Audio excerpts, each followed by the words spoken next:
कौमी सलामती कमेटी का इजलास ब्रीफिंग दी गई है। असद कैसर जो स्पीकर कौमी असम्बली हैं उनके सदारती इजलास हुआ, इसमें अहम पार्लियामेंटेरियंस इसमें शरीक थे और तहरीक लब्बैक का मामला जिस तरह से ज़ाहिर है उस पर भी बात हुई। अब उनका धरना जो वज़ीराबाद में जारी था वो भी ख़त्म हो गया है, पाबंदी हटा दी गई है और TTP से जो मुज़ाकरात हैं वो भी बड़ी अहमियत इख्तियार कर गए हैं। और फवाद चौधरी साहब ये कह रहे हैं वफाकी वज़ीर इत्तलाआत नशरियात कि अमन के हवाले से गारंटीज़ ली जा रही हैं और मुज़ाकरात शुरू हो गए हैं।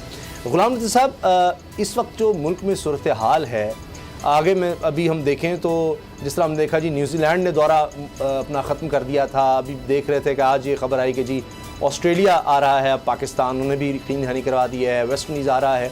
तो ये जो TTP से अब मुज़ाकरात हैं ये अब बड़े अहम वक्त पर हो रहे हैं और शायद कोई गारंटी इस हवाले से मिल जाए।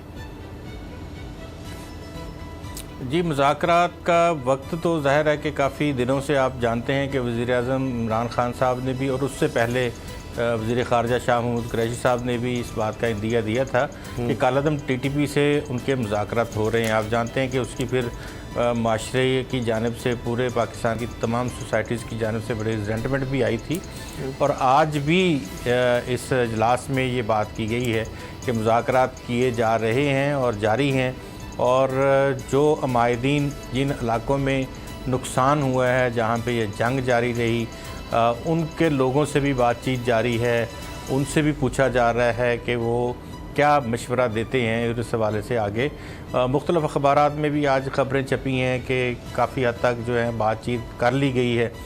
तो TTP की अगर हम बात करते हैं तो आप जानते हैं कि इनका जितना भी इस वक्त तक होने वाला तमाम पिछला जो माजी है उसको मद्देनज़र रखें तो बड़ी हमें इस हवाले से मायूसी होती है कि इनको किस तरह से कौमी धारे में वापस लाया जाएगा।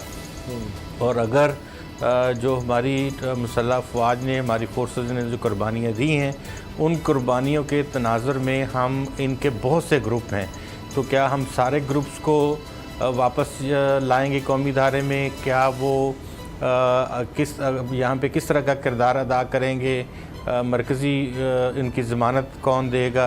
ज़ाहिर है कि अभी तो जो अबूरी हुकूमत है अफ़गानिस्तान की वो मदद कर रही है उनके साथ मुज़ाकरात में, तो ये बड़ी अभी कहना काबिल वक्त होगा कि ये कोई ऐसी खबर आई कि इसमें जो माशी सूरत हाल है मुल्क की उस पर भी अस्करी क़यादत की तरफ से कुछ परेशानी का इजहार किया गया है जो इस पर मुल्क में इस वक्त हालात हैं?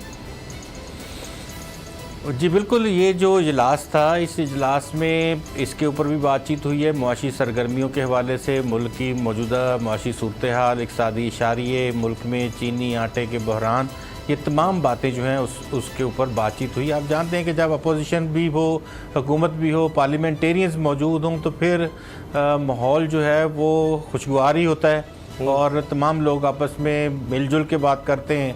और वज़ीर-ए-आज़म साहब ने मुनासिब नहीं समझा कि वो उनकी चेयर खाली थी, वो नहीं गए इस इजलास में। तो बाकी वो बड़ी अहम मीटिंग कर रहे थे सर कि चीनी की कीमतें किस तरह से क्या कम करनी है। वो वुज़रा के साथ बड़ी अहम मीटिंग कर रहे थे उस वक़्त। सर ये कौमी सलामती कमेटी का इजलास था जिसमें मैं ये अगर ये कहें आप कि वज़ीर-ए-आज़म के अलावा तमाम लोग शरीक थे तो ये बेजाना होगा कि अगर आप उसकी फहरिस्त पढ़ लें कि जो जो लोग शरीक थे तो ये आप कहेंगे कि वज़ीर-ए-आज़म के अलावा तमाम अहम ज़िम्मेदारान मौजूद थे। तो बस ये फिर इसके ऊपर ज़्यादा और क्या कमेंट किया जाए कि कौमी सलामती कमेटी ये उसका इजलास था। ये एक तो आपकी नज़र प्राइम मिनिस्टर भी यहाँ पर लाज़मी होना चाहिए सलामती।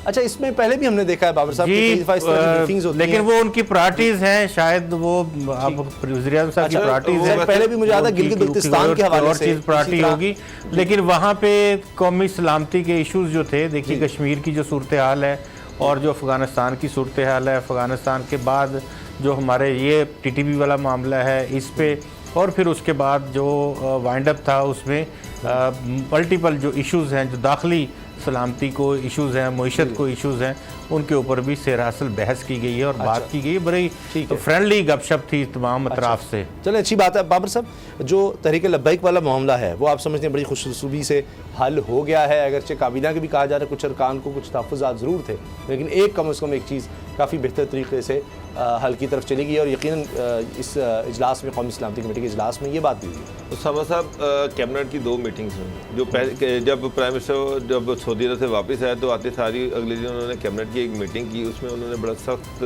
स्टैंड लिया कि ना ये एक दहशतगर्द जमात है और ये है कि इस पे हम किसी सूरत में इस पे किसी के साथ कंप्रोमाइज़ नहीं करेंगे, इसकी डिक्टेशन नहीं लेंगे और ये है कि रियासत की रिट को किसी को इजाज़त नहीं कि वो रियासत की रिट को चैलेंज करे।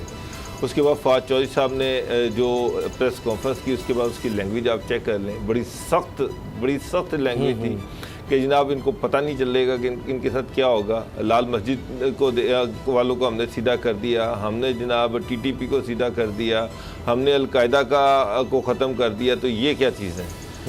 इनको जनाब किसी को इजाज़त नहीं देंगे कि रियासत की रिट को चैलेंज करें और इनको तबाह करके रख देंगे।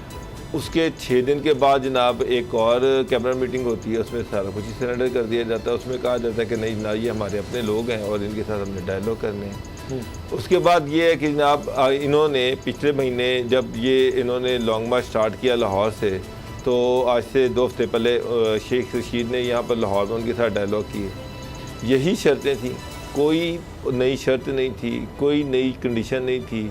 मोटी मोटी शर्तें मैं आपको बता देता हूँ कि पहली बात ये कि उनके कारकुन जो अरेस्टेड हैं उनको रिहा किया जाए, उन पर पर्चे वापस दिए जाएँ, उनका जो कालअदम करार दिया गया उसको स्टेटस को बहाल कर दिया जाए, कालअदम का स्टेटस वापस दिया जाए, 4 शेड्यूल से नाम निकाले जाए, सारे रिजवी साहब को रिहा कर दिया जाए, पार्लियामेंट में इशू को जो गवर्नमेंट ने वादा किया उसको डिस्कस किया जाए। ये मोटी चीज़ें थी। उस वक्त इन्होंने कहा दी कि इसमें से कोई एक चीज़ पूरी नहीं हो सकती, ना कालअदम से नाम निकाला जा सकता है, ना पाले फ्रांसीसी सफीर के बारे से कोई डिस्कशन हो सकती है, ना रिजवी साहब को छोड़ा जा सकता है। और उसके बाद आपने देखा दोनों तरफ से जानी माली नुकसान भी हुआ। कई बेचारे पुलिस वाले जो हैं वो बेचारे शहीद हो गए, कई कारकुन जो थे वो शहीद हुए। मसला ये है कि इतना नुकसान करने के बाद फिर आपने वही चीज़ें मान ली जो कि पहले दिन आपको मान लेनी चाहिए थी। एक तरफ अभी आप कह रहे हैं कि आप TLP के साथ हमें बातचीत करनी चाहिए, जिन्होंने 80,000 पाकिस्तानियों को शहीद किया TTP के साथ। जी, TTP के साथ उनके साथ मुज़ाकरात होने चाहिए, उनके साथ बातचीत होनी चाहिए। किन शर्तों पे होनी चाहिए वो भी वाज़ेह नहीं है। तो इन्होंने तो रियासत की रिट को चैलेंज नहीं किया था, इन्होंने तो लोगों को नहीं मारा, इन्होंने तो सिर्फ ये कहा था कि आपने जो हमारे साथ एग्रीमेंट किया उसको पूरा कर दें। और पार्लियामेंट में आपने कहा था लेके जाएंगे तो ले जाएं, सार रिजवी साहब जो है उनको रिहा कर दें। ये तो छोटी छोटी डिमांडें थी। उन्होंने तो ये नहीं कहा कि हमने यहाँ पर शरीयत नाफिज करनी है, उन्होंने प्राइम मिनिस्टर से रिज़ाइन तो नहीं मांगा था, उन्होंने ये तो नहीं कहा था कि आइन को चेंज कर दिया जाए, उन्होंने ये तो नहीं कहा था कि जब हम प्राइम मिनिस्टर हाउस पे अटैक कर देंगे, हम पार्लियामेंट हाउस पे अटैक कर देंगे, हम PTP पे अटैक कर देंगे। इसके बावजूद उसामा साहब मसला ये होता है कि गवर्नमेंट होती है, हुकूमत जो होती है, इससे पहले कि और खून उसका रोल जो होता है वो एक बाप का रोल होता है। उन्होंने लोग ये जमहूरियत, जब आप कहते हैं कि ये जमहूरी दौर है तो लोगों का राइट है कि वो उसमें लॉन्ग मार्च भी करते हैं, उसमें एहतजाज भी करते हैं। और जब लॉन्ग मार्च और एहतजाज किया जाता है तो उसमें कोई ना कोई डिमांड होती है, वो डिमांड जो विद इन स्टेट एक्सेप्टेबल हो, जो स्टेट को चैलेंज ना कर रही हो, स्टेट की हैसियत को चैलेंज ना कर रही हो। अच्छा, तो TTP की तो कोई ऐसी डिमांड नहीं थी जो स्टेट की हैसियत को चेंज कर रही है। आईने पाकिस्तान को वो जनाब उसको चैलेंज कर रहे हैं या इस सिस्टम को चैलेंज कर रहे हैं। अच्छा। यहाँ पर तो तारुक कारी साहब जो थे उन्होंने भी मार्च किया था और उन्होंने तो आपके पूरे सिस्टम को चैलेंज कर दिया था। वो तो हुकूमत गिराने आए थे, ये हुकूमत गिराने तो नहीं गए थे, तो उनके साथ भी आपने निगोशिएट किया था। तो मैं हैरान हूँ कि ये गवर्नमेंट जो है ये इनकी समझ नहीं आई कि इनका माइंड सेट पहले निगोशिएट कर लेते तो ये मामला खराब होते ही नहीं। TTP में जमीन आसमान का फर्क है, दोनों को किसी भी सूरत में एक तरह से नहीं देखा जा सकता। मगर साथ ही आप देखेंगे फवाद चौधरी साहब ने तस्दीक कर दी है कि हुकूमत पाकिस्तान और कालअदम TTP मुकम्मल सीज़ फायर पर आमादा हो चुके हैं और जैसे से हालात आगे बढ़ेंगे देखते हुए प्रोग्रेस को ये इसमें तोसी हो सकती है। अब जिस तरह से गुलाम साहब हम TLP को तो बिल्कुल भी इसके साथ नहीं कर सकते, वो तो एक बिल्कुल अलग मामला है, ये तो एक दहशतगर्द तंजीम थी, कितने लोग इसमें शहीद हुए।